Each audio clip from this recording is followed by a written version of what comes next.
We got to be honest. President Trump is doing some great things, undoing a lot of the evil that was done through the figureheads.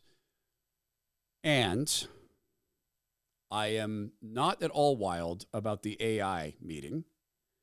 And then Zach Abraham just told me something about meme coins.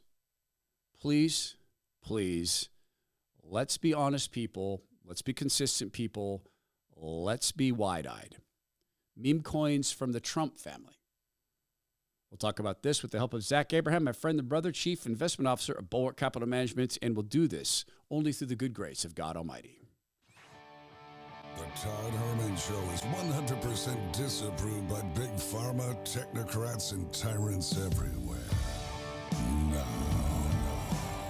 From the high mountains of free America, here's the Emerald City exile, Todd Herman. Today is the day the Lord has made, and these are the times through which God has decided we shall live. Zach Abraham joins me, Chief Investment Officer, Bulwark Capital Management. Zach, welcome back to the program, man. Good to have you. Good to be back. Good to be back. So just as I was getting all jazzed, some things the Trump administration is doing, can we start with some of this is just shock and awe to the Democrats. I mean, I'm not a big fan of governing through executive order, but this is undoing what has been done and the poison that's been done by the Biden administration. So what are you thinking of all that? I love it. And it's, I think we all wish that I'd be in favor of virtually no legislation or anything getting done via executive order. Right. I mean, technically legislation can't, but the way they've worked executive orders, it's pretty close. But that's the game, right? Like, so, that's what Biden did. You got to answer serve. I love what they've done. I love the stuff, the approaches they've taken already. No complaints. He's hitting the ground running like I think we all thought he would. And, man, so far so good. I love it. And I also love, it feels much more calm and less vitriolic than it did last time. It just seems much more just down to business. And I like it. I like it. There seems to be, call me crazy, but this feels to me like the broadest coalition I think we've seen in a really long time. You know what I mean? Oh, there's no doubt. This isn't a conservative party anymore. It's a very broad coalition, as you're saying. Yeah, I mean, the auto manufacturer, the unions, they're thrilled. President Trump kept promises to them. There's people in energy who are thrilled. Real actual law enforcement people with the FBI, they're thrilled, that he's bringing in law and order to this. There's a lot of people, and obviously there's people who are terrified. I mean, I'm telling you, because I'm experiencing with family members, people who have same-sex attracted kids, a lot of them actually believe that federal troops are coming to the schools to grab the kids and take them out, that they're not allowed to go to schools anymore. And because I have loved ones who feel this way, it's terrible and it's terrifying for them. So, but that's not going to happen. So at least that's going to be shown that that's not going to happen. But you raised something to me I was unaware of. And I want you to explain this in just a second. It's called meme coins. A lot of people know what that means. But the Trump family is launching meme coins. Yeah. So, okay. Yeah. Give me a second because I want to relax for a second and get ready to receive criticism and hatred because a lot of people in the podcast family don't criticize my boy. So let's take a break for a second. Let's think about another form of a scam. Here's the way the scam goes. This is the scam. Is you go in for back surgery one time. You get the back surgery and you're good. And then the doctor's like, you're good. And then you go, I'm good. And then it's a little further up your back. Well, it's just one more surgery. Okay, well, then I'm good. Yep, then you're good. And then you go back. And it happens with hips. It happens with knees. And I'm not saying that orthopedic surgeons do this on purpose. Most of them don't. They simply don't want to recognize it doesn't have to be this way. Your body is able to heal itself much quicker, much better when you're younger. You grow muscle when you're younger. You repair torn muscle fibers, which is why you can put on muscle so much better when you're 18, because your stem cells ain't shot. When you're older, your stem cells are older. So you can go to Mexico 5 days or so at Puerto Vallarta, a very beautiful place, and a resort, 5 minutes, if that, from the actual clinic. They'll give you stem cells, up to 42 million of them, that come only from placentas and umbilical cords. Instantly, they go through and attack inflammation, and they are rebuilding superstars. Muscle, tendon, cartilage, it just rebuilds it. And I am witness to this 2 times, and I'm going back. A, because I like it down there. B, because I want my lower back taken care of. It doesn't have to be pharma or surgery. So just get in touch with them. Go to renew.healthcare. It's RENUE.healthcare. Please tell them you're part of the Todd Herman Show family. They'll tell you if they can help you or not. It's Renew, RENUE.healthcare. So, Zach, the meme coins, this isn't Barron. I see Barron's doing luxury apartments and condos and threatening Biden. Did you see him? Did you see him square up to Biden? No. Barron's 11 and a half feet tall. And so Biden's giving him, hey, young man, let me sniff your neck. And you can't really tell what Barron says, but Biden's got the fake, capped grin, the politician handshake. It's called the human touch. Or no, they call it the human thing. That's what they call it, the human thing. And Biden leans, and Barron leans in and says something. And the figurehead goes blank, like, gulp. And I'm imagining Barron going, I watched you try to destroy my entire family. I'm coming for yours. I'd love it. I'd love it. Right. I got a unique set of skills. Yeah, right. And guess what? They're not technically illegal in this country, right? It has to do with how I handle money. Well, and thanks to the precedent you set, whatever I do to you, Pops is just going to pardon me at the end of the 4 years. Or maybe preemptively, right? We'll try that. You can go do a mass pardon of crimes that haven't been tried. We know actually it says that they can't do preemptive pardon. So He did. So how does that play? But he did. He effectively did do a preemptive pardon, right? Yeah, but that's not how they look at it, because he's referencing past events. So crimes known and unknown, past events. So the Constitution's prohibitive, I think, on saying you can't say, I pardon this guy from any crimes he's going to commit, right? Such as shooting one of my political rivals. Right. Just for instance. So the Trump family, they're doing meme coins. Who in the Trump family is doing meme coins? And let me just say one thing really. Yeah. I was just as excited as all of you, probably more so in a lot of ways. Just because in a lot of ways I had personal, we all had scan writing in this election, but due to the issues, due to some of the comments Trump has made about the SEC, I've got personal skin in the game. Yep.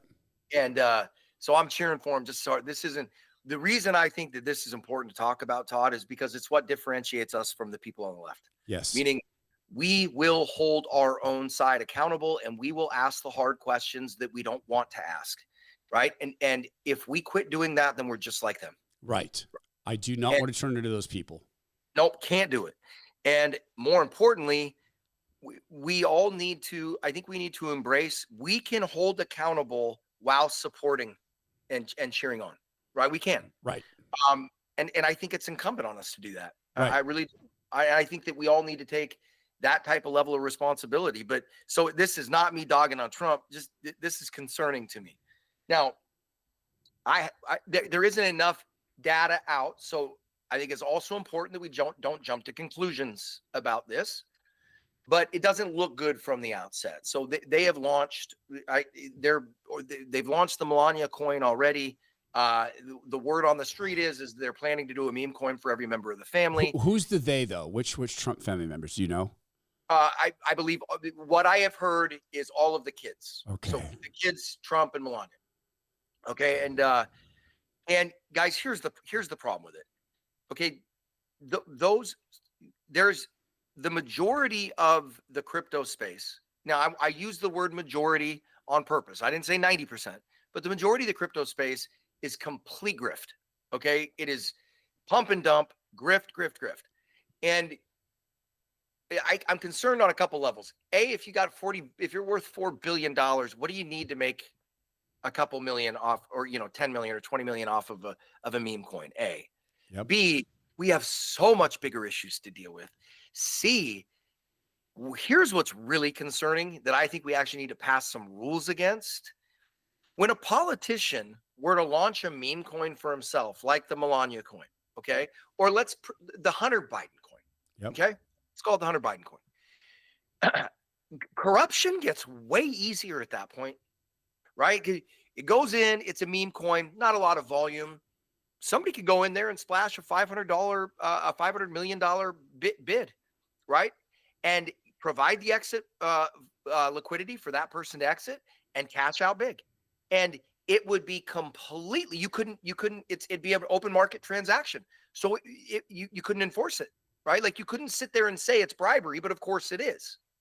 And we need to, I am not saying that is the Trump family's intention. I don't believe it is. But what I'm saying is we need to take a look at this thing. We got to shut this down. We cannot have elected officials being able to launch meme coins. That is a corruption nightmare. Right. It takes the insider trading thing and it almost cuts out a middleman. It does. Wait, I don't have to pay a fiduciary or a broker. I don't have to pay a commission. I don't have to pay any points. And it's an open market transaction, right? So there's nothing you can't enforce it. I mean, you can't sit there and throw them in jail for it. And this is coming at a time where they're discussing at the Treasury level, and I know you like this guy that President Trump has nominated to run the Treasury.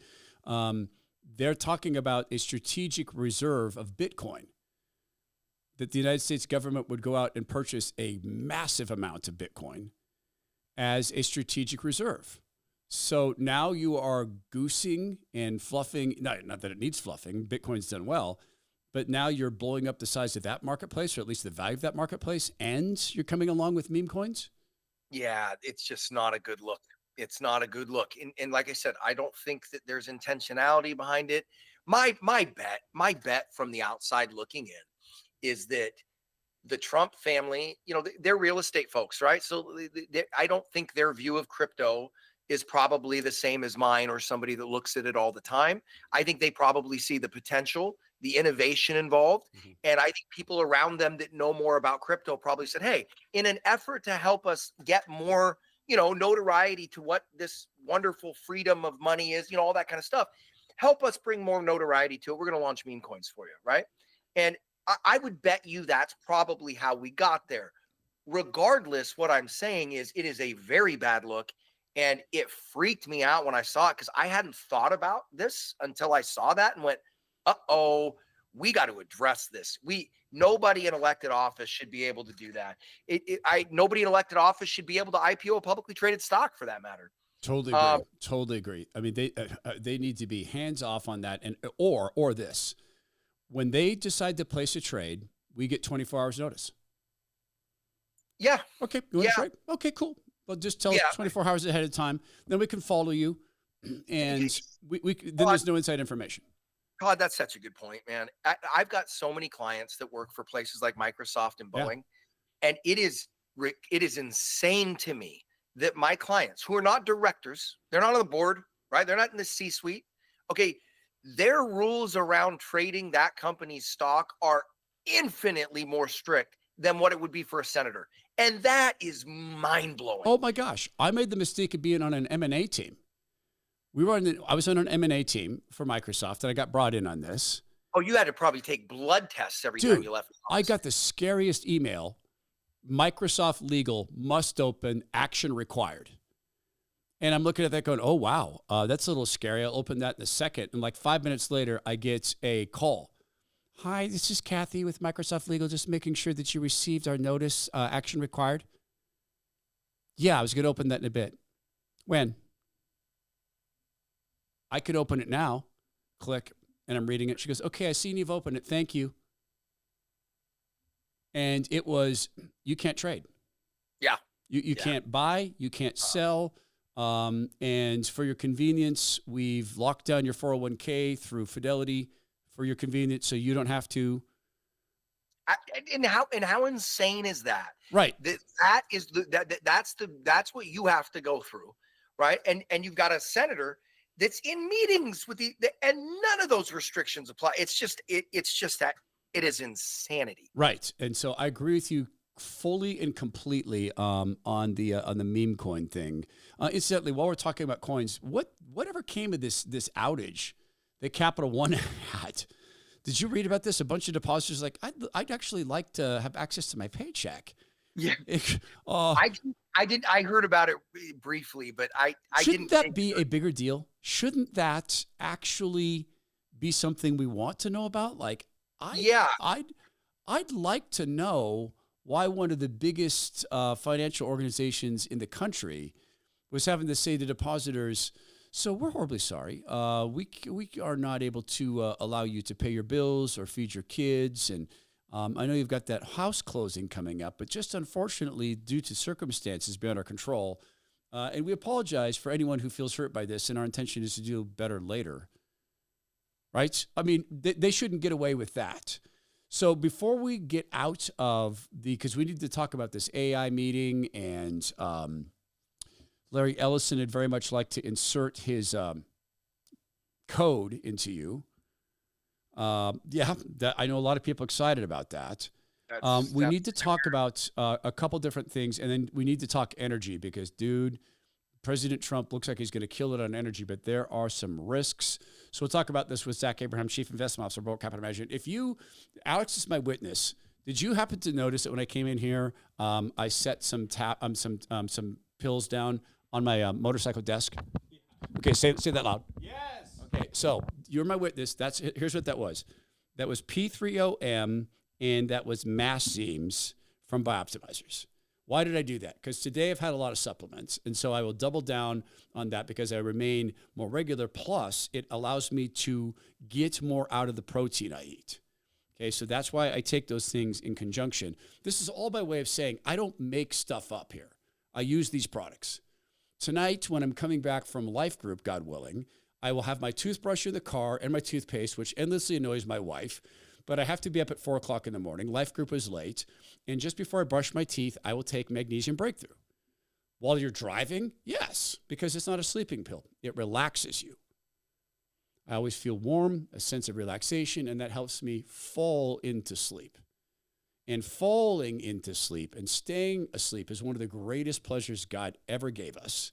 If it's been a long time since you've just lost consciousness, then go to bioptimizers.com/Todd. Use promo code Todd to get 10% off all their products. When you subscribe, you get a ton of benefits. You get exclusive discounts, you get exclusive gifts, exclusive offers, and you never run out of product. Bioptimizers.com/Todd. Use a promo code Todd to get all those benefits.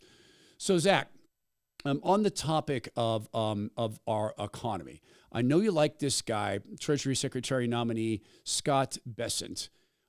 He had a face-off with Ron Wyden, and let's watch this together. Senator Wyden during the confirmation hearings talking about something that's allegedly called green energy. Let's watch. Now there is a big effort in the Trump administration to reverse it. I think that's going to be bad for the economy, but it is going to be damn good for China because we are in an arms race on clean energy with them. Are you going to be on the side of people who want to unravel this? Senator Wyden, just so we can frame this for everyone in the room, China will build 100 new coal plants this year. There is not a clean energy race. There is an energy race. China will build 10 nuclear plants this year. That is not solar. I am in favor of more nuclear plants. And I would note that the IRA, as scored by the CBO, is wildly out of control in terms of spending on the upside. So what I love about that is that Wyden, man, he's a decent guy on like the medical tyranny state and surveillance. He's a decent dude, not a horrible Democrat. But he's doing the talking points. We're in an arms race, an energy race for clean energy. And I like best that no, China's not in that race. They're building coal plants and nuclear plants. He just nails them. Is this why you like this guy? Yeah, I like him, and here's the other reason why I like him is that in terms of at least in my experience, I'd have to go back and really look at it. Mhm. But from my recollection, we haven't had a Treasury Secretary that was this much of a practitioner with some of the greatest investment minds in history, the way this guy has been. And obviously, that's going to be more important to me because of what I do for a living. But I also think it's getting increasingly important for the world, because we have a more, like, whether you like it or not, we've got a more financialized system than we ever have before. And so often, and you and I have talked about this at great length, there's so many things in the world of finance and economics that are taught and believed in books and yet laughed at in the world of practitioners, right? And there have been so many times, I think, for instance, if you look at the decision to cut rates the way that they did, the way that they have, and when they started cutting rates, both me and my head of research, look, when we don't have anywhere near the backgrounds, pedigrees, the educational backgrounds of any of the people on the Fed, right? Yeah. But why is it that we were right saying that we believe they were cutting too early and risked inflation normalizing at a higher level or even increasing, and it has actually increased since they started this, right? Mhm. Well, not the whole cutting cycle, but yeah. And why is it that we were right? Well, because we're looking, not because we're smarter. They probably have higher IQs. It's because we're looking at it through the lens of practitioners, right? And they're not, and they're following their model. It's just, Besant knows full well that models can be helpful. If you rely on them, you're dead. He has to. He worked at Soros Fund Management. Now people will be like, he worked at Soros. There's a lot of great traders that have gone through Soros, because whether or not you agreed with his politics, he's one of the best to ever do it. Now, maybe he's the best to ever do it because he's accessing the dark arts. Right. Well, he's, a demon. Right. So I'm not, and I am not, I wouldn't accept a job there. I will say that Soros was not nearly seen when Druckenmiller and Besant worked for him. He was not the political activist that he is today. No, he was just a guy who cooperated with the Nazis. Well, yeah, he was a minor. No, there's no. Don't even keep smearing the mascara on the swine. Yeah, no, I'm not. Okay, but my point Yeah. is, on the flip side, he's worked with Jim Chanos. He's worked at Brown Brothers Harriman. He's worked with Jim Rogers. He's worked with Stanley Druckenmiller. I mean, he is a practitioner. He is going to give us a significant advantage in terms of other Treasury secretaries. And then also, I think, dealing with international, economic issues. I think it is huge to have a guy. He's got all of the knowledge that Yellen had. He just has a whole nother suite. Oh, wait, but Yellen. I'm just talking pure academic, right? No, here's the thing let me describe Yellen to you. She has all sorts of knowledge that has inbred itself in her brain, and the circle of 5 people she surrounds herself for her entire career has inbred, and it's self-amplified and self-passed back and forth through them until it's like a 15th generation of an inbred, cloistered way of thinking that is the absolute bubble filled with pus in her head. I mean, I think you're being a little too kind. But no, yeah. I mean, so my whole point is, people are like, well, does he know? Like, yes, guys, all you have to do is pick up an econ book. These people are not dynamic. All they're doing is just regurgitating information they were force-fed in college. Well, this is what I liked about this conversation with Wyden is I see he's calm. Right. Yeah. It's like, no, it's not a clean energy race. But you and I have had this conversation many times on the energy subject. And this is what, all the things that excite me is you got so many more guys like Besant being plugged in here, right? Yeah. What his comment that he made, I struggle with this all the time. And you and I have had these conversations, like I said previously, where you go, look, I don't disagree with I don't disagree with you. You're not right. Right? Like, we're in a green energy race. You think China cares? Like, they don't care at all. Just imagine the Chinese, they've got their death camps. They're the ethnic minorities, and they're selling their organs. And I'm just imagining these days, you're a Uyghur woman. You've had your hair shorn like a sheep 15 different times. Now someone wants your kidney. They put a bid on the left kidney. And now you're done your right kidney. And now they want the right kidney, so you're going to die. And they take you into the room, and they're getting ready to kill you. and take your kidney and throw your body in a fire. And the Chinese general comes and says, hold it. You use Windex? Yeah. That is not green energy. Where is the natural cleaner? And you're like you're the Uyghur woman going, get her out. Out. Yeah. No, they don't care. They don't are. care at all. I've told the story in the show. They when they pretend to recycle computers, they give them to townspeople who break them open on rocks and take out the precious metals and get a rake on that. And then downstream, there's little kids bathing and swimming, and mom's taking the water out to cook the soup. You think they give a flying leap of a rip? Yeah, we just live in an odd time where, especially the people on the left, they just believe all of these things that just aren't true. We're in a green energy. And if you say that around them, they're like, yes, we are. Yes, we are. You look at them and go, guys, 50-year-olds are non-smokers are dying in Shanghai from lung cancer. It is so polluted. Yep. What race are you talking? China cares about one thing. China. That's it. And whatever cost that comes at, they don't care. Yeah. Like, hey, when somebody tells you who you are, believe them, right? These people they're suicidal, man. Like you just look at them and go, okay, we're in a green energy race with China. It's like, are we in a human rights race with Syria? What are you talking about? I was at a wrestling clinic back then. Well, I've told the story about the Iowa wrestling clinic, and some kid said to me, because we had this opportunity to go, one-on-one with guys who'd won college championships and we're headed to the Olympics. And he said, and this guy the guy who's going to go at he taught double leg takedowns. He was the guy that coaches always turn to have Scott come out and teach the double leg takedowns. So this guy says to me, you know what I'm going to do? I'm going to shoot in on him. You're going to shoot a double in on him. Yep. Why? Because he won't expect it. Yeah. No one's going to shoot a double on him. Like single, outside ankle pick, upper body throw. There's a ton of things you can do. You're going to use his expert move. Yeah. And here's my response. You should do that.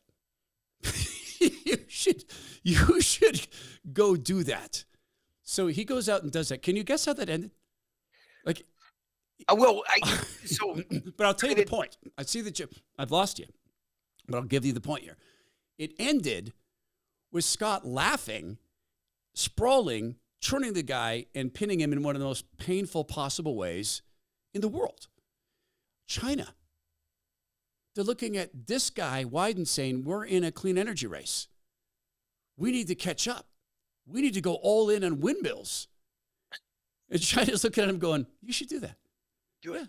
Yeah, that's a good idea, Ron. Yeah, love it. Right. It. Meanwhile, can we buy some more oil? Exactly. Yeah, we were just talking about this earlier this morning in the office, and it really is like, for instance, yesterday when that quote unquote bishop is giving the eulogy or whatever, she's like, transgender and gay and lesbian children all around this country are fearing for their lives. And you look at her and go, why? Well, because they've been told to fear for their lives by the Mockingbird media. I have family members I love dearly, and they're terrified. And I'm looking you in the eye, and I'm telling you, I have family members who are smarter than you and I combined, who believe that there are shock troops headed to colleges that receive federal funding, and they're going to come in and say, "We have your Instagrams. You are same-sex attracted, and you're done." You mean just like they did from 2016 to 2020, right? Well, but he's a new man now. I mean, so okay, right? Yeah. I know it never happens, but you can't argue. It's one thing on oil. The other thing that the guy you seem to like is Scott Bessent. He made this other point when he was talking to Wyden. Iran was down to 100,000 barrels of oil exports when President Trump left office. They're now exporting 1.7 million. We can make the Iranian regime broke again. At the same time, increase our domestic production, highest energy standards in the world. If that happens, if we go all in on this for 4 years, I have to imagine that the after effect on increasing oil supply, oil exports here, all of a sudden, am I wrong, or does the nature of real backed and secured capital change significantly in this country? Does construction change? The house prices change? Is there anything that's not benefited, that doesn't get the benefit of an oil move like that? No. I mean, and oil is one of those, we've talked about this before too, which is oil is one of those things that it is an economic indicator.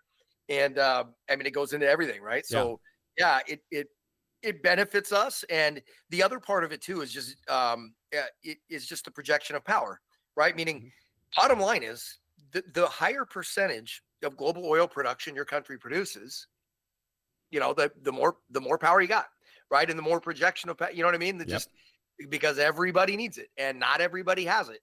Yep. And no, it's yeah. And it's a weird place where we are in this country where you're like, there's so many easy things we can do to improve things so quickly. Right. And the biggest obstacle we have are fantasies, made up stories. And I think to a large degree, the whole climate thing in general is one of them. Right. Speaking of that, you got to hear this. This is from the UK Guardian. I think it's the Guardian. UK households with a fireplace face £1,000 fines this winter. Households with fireplaces could be handed a fine for having a fireplace at all. They're to fill them up. They're supposed to brick them over because God knows you're always going to have access to other forms of heat. You'll never need to burn a log to keep your family alive. That doesn't happen anymore. I know. Well, and not only that, but quite honestly, I'm not saying it's like, but technically speaking, if you're comparing it, like if you want to take a hardline environmental stance, you should probably like firewood more than you like anything else. Right. Because every piece of wood on this planet is going to rot and emit its carbon that it contains inside of it back into the atmosphere. So you might be speeding it up a little bit. But whereas if we're pulling oil and nat gas from the ground, that was never going to end up in the atmosphere, right? Right. So you want me to use nat gas instead of wood? Well, no. Now they want to ban nat gas. The figurehead didn't know he banned it. Did you know that? He didn't know that he paused it. Oh, he had literally no idea. Did he pause what? What do you mean? The exports of liquid natural gas. Oh, yeah. Okay. Yeah. Speaker Johnson finally told us that. One other thing I want to touch on in terms of energy, then you and I've got to talk about this AI thing. It has to do with, do you think you would want to allow, let's say you had a neighborhood pedophile and he said to you, hey, could I have a key to your house? So when you're gone, if there's a problem, I can come in and, let's say I hear your cat stuck in a room and I don't want it to poo. How about a backdoor access to your house? Well, I'll tell you why I'm saying that in just a brief second here. Hey, will you say a prayer, please, for our friends at Allen Soaps? And I'll tell you why. It's because they're down in California, and it's burning again. And I tried to talk John into leaving, come up to the high mountains of North America. He can't because his kids are locked in down there with support, his mom, everybody down there. And I want you to say this prayer for them to be safe in these fires. And I want to stop with that today. Let's just say that the soap company, it's there. You should use the soap. If you don't, you're a stinking communist. But I just want to stop and I don't want to politicize the thing, honestly. Because it's a tragedy, and it's not like I'm going to sit here and say, if you don't buy Allen's, you love Nancy Pelosi far better than your country, and because that would be wrong. So I'm not going to politicize it. We'll just pray for them today at allensoaps.com/Todd. Zach, this guy's name is Tommy Walter, and he's a former Force Recon Marine. Incidentally, if you ever have the opportunity to, let's say, go into the woods and fight a Force Recon Marine, maybe don't. And they might do this thing where they give you a 3-day head start. That's not enough. Not enough. The Force Recon Marines are really interesting individuals because most people don't realize who they are. These guys are just as bad as any Navy SEAL. Yeah. These are bad mothers. Right. And maybe don't challenge them to things. No. Right. Nope. Right. So he was talking about a transformer that came into our country. Watch this and listen to this. And thank you to Wall Street Apes for pointing this out. The summer of 2019, a massive transformer was seized at the Port of Houston by the U.S. federal government and the Department of Energy, put under federal escort to Sandia National Laboratory. This is during the Trump administration when we were serious about these things. Why? Why was that transformer seized? Why was it brought to Sandia? Came from China? Came from China. What did they find in it? Officially, we don't know. That report is still classified. But one of the Trump administration officials that worked at the National Security Council, Latham Sadler, he discussed on an interview how they had found a hardware backdoor in this transformer that would allow someone to remotely switch it off. That was 2019. May 1st, 2020, President Trump passed an executive order called Securing the Bulk Power System. President Trump declared a grid security emergency. At the time, our nonprofit was tracking the numbers, these Chinese transformers. There's about 300 in the grid. That executive order was meant to address that threat. On the very first day of the Biden administration, that executive order was suspended and the floodgates were reopened to the importation of Chinese transformers. We pulled the numbers 2 weeks ago, 492. So to boil this down, I mean, just to repeat what we just saw, they seize a transformer that came into America, federal government, Department of Energy, and they find hardware, a backdoor into the transformer that would allow someone to remotely switch it off. So President Trump leaps into action. 2020, he secures our energy system, says it's at risk. Obviously, the backbone of energy system's at risk. On day one, the people who run the figureheads either sign something on his behalf because he doesn't know what he's signing, or he signed something and they probably told him this is to get Hunter the help he needs because he's the kindest, wisest man we've ever known. Someone explain this to me in a way that doesn't involve people being either compromised or paid. You got nothing. Nothing. Yeah. We prefer to have the Chinese Communist Party be able to turn off our electrical grid whenever they want. Incidentally, there are Lenovo laptops. Well, and to go further what you're saying, this is how, and Trump's been pounding on this, and there's just you can't, no rational person can argue with this point. Those transformers, which we're talking about the big dogs, right? Like, so I think people are thinking the ones that are up on the power pole. No. Talking about those big ones, right? We don't even manufacture those in the United States, period, anymore, right? We know that our grid is one of the most exposed. Oh, Lord God. Compromised. We don't even manufacture them here. We don't have an option to buy them here. Okay? You think about that. That's just insanity, right? I know. And we all know that our grid is like the most exposed, vulnerable thing. Right. And yeah, there's nothing else to add to this. It's not energy, but it's very related to the economy. I saw a ton of people so jazzed about Operation Stargate, and so it has to be named after a sci-fi thing. I get President Trump's zeal for bringing in business people. They're better. They're used to working in a world of accountability, but they're entering a world of no accountability. There's no accountability in government. Now, Doge, and that's, Elon Musk going out and going to trim down government. They got Vivek Ramaswamy out of the way. Praise God. He's going to go run for governor. I think that guy's a total grifter. So he's not going to be on Doge. Elon's smart man moved him out of the way. So that's one thing. But this AI council, there's a personality involved in this that isn't quite the Sam Bankman-Fried level dude. But who's this guy? The OpenAI guy? Sam Altman. Sam Altman. Can we once again kind of explain this? Because I'm deeply disturbed that this guy's involved in this, because he has a for-profit nonprofit that's a not-for-profit, but it's a for-profit, and it doesn't report its revenues. And yet it's the value of the company is $1 gajillion, but it's not because it's a nonprofit. Did I nail that? Yeah. And Musk has been pretty vocal about the criticisms too. Here's the other thing on a personal level. And man, I hate to bring this up because I don't think people are careful enough about this, but there are just some very concerning stories around Altman and his family as well. He's got a sister who multiple times, written and spoken, has accused him of abusing her repeatedly as she grew up. Oh, Lord God. The family including the parents, have said that she suffers from mental illness. And I've dealt with mental illness in my family. As if we. Yeah, that wouldn't surprise me at all to see a an accusation that had no merit to it. At the same time, she's been pretty vociferous about her claims. And I let me just put it this way. I just think that there's a lot to be concerned around the guy.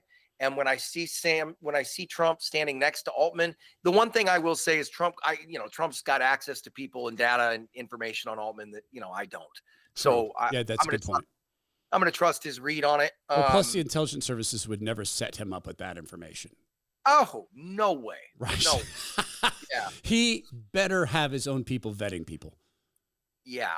Yeah. And I just, let's put it, there's enough around Altman to not trust him.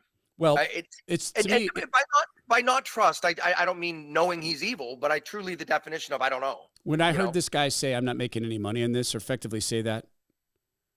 And he owns two $5 million cars, something like that. Right. And I'm not doing this for the money, and I don't really make any money on it. And that nonprofit partnership thing that they set up, the foundation, I'm sorry, that's Scamville. But I'll tell you the one that really gave me nightmares is seeing Larry Ellison, who Oracle, people don't get this. Like, you don't hear about Oracle a lot. You don't go talk to your friends and say, I'm getting an Oracle phone. I mean, Oracle for a while tried to make a couple consumer products. It didn't work. And so they went back to what they're really, really good at, databases, crunching data, and at rates and at volume that no one can do. He is so tied in to the intelligence services that there are people who consider Oracle to be a second CIA or a second NSC. And I'm talking about operators who consider that. Yeah. So to have him say, you're going to come into a medical center and we're going to do a scan and find out you got the cancer real bad. And then we're going to have our AI design a mRNA cure for you in 48 hours. No, thanks. I opt out. Yeah. Yeah. Right. I mean, this is such a confusing time to look at so many of these things, because technology is enabling things to occur and happen that has never. Right. And yet so much of it is in the hands of people that you can't trust as far as you throw them. You know what I mean? Like, so anyway, for instance, the mRNA thing, I've read about it. I don't know as much about it as you, so feel free to jump in and correct me where I'm wrong. But I think that it's been horrific how it's been handled. But also on the flip side, there is some really interesting potential there as it relates to, or at least there was, correct? I haven't done as much work on it as you have, but wouldn't you put it in the category of something that just needs a lot more work done on it? It's not people ready, but there is reason to continue exploring down that road. Wouldn't you say that's fair? No. Really? Okay. So it's just bad all around. So let me present it this way. If you accept the premise that we are uninstalled we're uninstalled user bases, or as Microsoft would refer to us as OEMs. Okay, so there's a bunch of computers out there without our stuff on it. If you accept that premise and you look at mRNA and say, yeah, you know what I'd like you to do is I'd like you to start building computer code to compete with my body's DNA. And I don't think that that's ever going to turn bad. And I don't think that anyone in business will ever construct computer code in the human body that requires constant updates or you get sick. Then, yeah, go with the mRNA. But when Bill Gates calls this a platform, these guys, one of the things about Silicon Valley is none of them think they're wrong. You're the guy who pointed that out. Yeah. And a guy like Ellison, with all the money, all the time, all the strategists, all the scientists he can pay all day long, they don't, a 5-year plan's tomorrow to them. Yeah. So if you look out from this step by step by step by step, let's just do some things. 80% of Americans are on some form of psychotropic. 80 stinking percent. It's crazy. Of probably 1/3 of Americans, 80% of young people, 1/3 of Americans, 30%, 80% of people under the age of 25. Those things are addictive. It was psychotropic. How would we define that? Is that Antidepressants, SSRIs? anti-anxiety. Yeah, right. Okay. Yep. So kids, young people under 25, by some measures, it's 25%, or it's 80%, Zach. That stuff's addictive. It's as bad as fentanyl. Some people say worse. Do you see farmers stepping up to say, hey, you know what? We're going to figure out some ways to get you off this. Now, Well, not only that, Todd. How is 80% of any population? That's just insane. I know. And many of them are on multiple pills that Yeah. are sold as antidepressants. Okay, so there's that. So the same people who are pharma types now are bringing Ellison types. You tell me they're not going to formulate the code that they're writing in the body, because this stuff is computer code, to need updates? Of course they are. Okay, Yeah. so Yeah. what happens when you need an update? Well, there's some things we're going to need you to change. And I'm telling you, this opens the door to something else. If it can be coded, it can be hacked. Right. Yeah. That's true. Yep. And when they're starting to talk about self-amplifying so-called vaccines, self-replicating vaccines, you walk next to somebody who got this stuff and you get this stuff, suddenly they're doing forced downloads. Do you remember how angry people got at U2 when they gave away their album on iTunes? Because people Yeah. open their phone like, what the heck? My phone's taking forever to, like, what? Oh, well, thanks, U2, for Yeah. Okay, now just imagine when they force an upload into your bodies. So I don't buy the premise that I want human code in my body, Right. and consequently on the mRNA, I'm no to the idea that I need additional human code in my body. Yeah. And I'm looking at the trajectory of the mRNAs. There's been nothing positive from them, near as I can tell. Yeah, that's true. Yeah, I was operating off when I first heard Peter McCullough talk about it, and he was saying how there's really interesting possibilities, but he was like, this is just not anywhere close to being game time ready. And You know, like that's a very charitable way to put it. And Dr. McCullough knows more about this. Yesterday, he forgot more about it than I do. Okay, And, okay. and so all I'm saying is Overton windows aren't just political, right? Overton windows are in personal relationships. You know, you expand boundaries of personal relationships. They're in business. They're in, and they're in science. And the Overton window that I don't want to open the door to is, yes, please let human beings write code that is going to compete with the code God wrote. And I'll put that in my body. Does that make sense? Yes, Because 100%. I happen to think God writes clean code.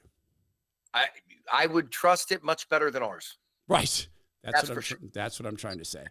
Fascinating discussion today, my brother. Thank you, as always, for coming on the program. And Fun as always, man. Thanks for having me. yeah, you bet. We'll see you soon. Hopefully back over here in the high mountains of free America one day real soon.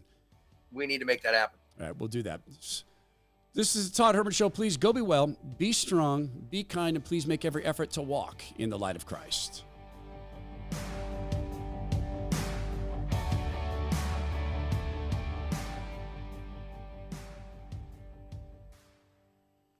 Thank you, my friend. That was a great discussion. Appreciate it. You bet, man. Always fun, buddy. All right. Have a good one. We'll talk.